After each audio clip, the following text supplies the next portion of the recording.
ఏవండోయ్ మీకోసమేనండి summer special watermelon milkshake తీసుకొచ్చాను. ఇది ఏంటో ఎలా చేసుకోవాలో మీకు నేను చెప్తాను, జాగ్రత్తగా వినండి. ఫస్ట్ అయితే ఒక వాటర్ మెలన్ తీసుకొని దాన్ని ఒక పీస్గా కట్ చేసుకోవాలి. తర్వాత దాన్ని చిన్న చిన్న పీసెస్ కింద చేసి మిక్సీ జార్లో వేసుకోవాలి. మన టేస్ట్కి తగినంత షుగర్ యాడ్ చేసుకొని అలానే బాదం పప్పులు కూడా యాడ్ చేసుకోవాలి. అది మీకు మంచి ఫ్లేవర్ని థిక్నెస్ని కూడా ఇస్తుంది. మీకు కావాల్సినంత యాడ్ చేసుకోండి. నేనైతే 4 to 5 వేసాను అనమాట. తర్వాత ఒక మంచి పాలు తీసుకొని ఆ పాలను కూడా ఈ వాటర్ మెలన్ షేక్లో యాడ్ చేసేయాలి. వాటర్ మెలన్ పీసెస్తో పాటు యాడ్ చేయాలి. చేసిన తర్వాత బాగా మిక్సీ పట్టుకోవాలి. మనం మిక్సర్ జార్లో మిక్సీ పట్టిన తర్వాత ఇలా అయితే ఉంటుందన్నమాట. తర్వాత దీన్ని మనకు నచ్చిన గ్లాస్లో సర్వ్ చేసుకుని తాగితే సూపర్ ఉంటుంది.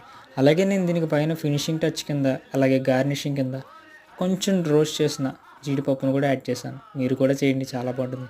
నాకైతే చాలా బాగా నచ్చేసి మళ్ళీ ఇంకో గ్లాస్ కూడా తాగేసాను మా మమ్మీని అడిగి.